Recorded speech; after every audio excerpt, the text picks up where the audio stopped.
So today we're going to show you how you can upload large files to an FTP server from an ESP32 board. We're using the Rover kit module here and a micro SD card, and you'll be able to upload to your FTP server. We're using MP4s and image files just to demonstrate any file format is valid. So here we've got our SD root on the right hand side, and we've already formatted our SD card as FAT32 and copied these files onto it and popped that into our ESP32. We've also got our FileZilla server set up as shown in the link in the top right, with a user account linked to the directory shown at the bottom.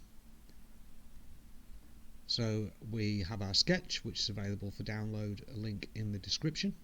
And we've added the SD, MMC and SPI libraries, which are part of the ESP32 core, just so we can get at the files on our SD card. So initially we're just going to need to run begin on the SD card to make sure that we've set it up, and you can print out further information such as the size once it's initialized. One thing to note is we've changed the FTP client initialization to make sure that the debug is turned off, so there's no extra serial prints when we're doing file transfers, and this is just to keep things as fast as possible. And we've then connected to the FTP server and gone to the my new directory, and we've written or wrapped a new method to send a big binary file. So the binary files are all files that aren't ASCII files, so in FTP this is. So if you can't read the whole file in Notepad, then basically just use the type I, which is binary mode. So we'll go and have a look at our new method. So as we can see, this initializes the file as a type I transfer and creates the new file on the FTP server, and then it adds in the / because it's on the root of the SD card, so that we can initialize the same file from there. And then this is the part that allows large files to work, where we will create our own buffer and then fill that buffer with data from the file, and then we'll write that data out to the FTP connection. And we'll keep doing this while there's file data available from the SD card.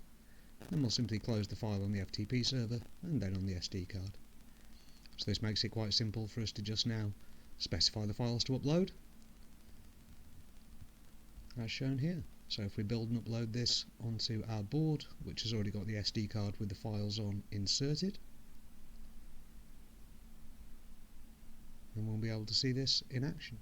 Don't forget to like and subscribe if you enjoy this video, and please do check out the other videos on our channel related to this one and everything Arduino. So the code's just uploading to the board, and we can open the serial monitor and we can see it's initialized and started transferring a file already. So if we go over to our FTP server, we can see that one file has already been transferred, and it's now working on the next image file. And as we can see, that's completed and it's recognized as an image correctly, so the transfer process has worked. And again, the next image has just appeared. So as you can see, this is quite fast at over 200 kilobits a second, which is reasonable for such a small device. And of course, if you are uploading much larger files, as we are here, this is a video that's about 10 megabytes, then you'll need to consider this in your sketch, because it takes quite a long time to upload, and we'll show the detail of the upload times at the end of this video. And just to prove this works, we'll open it once it's finished uploading. So there we go, one's finished, and it started on the next one as well. So here's a video of some electroplating we've been doing. So just to prove the FTP works and the video file is fully intact. So we'll leave the last one to finish transferring.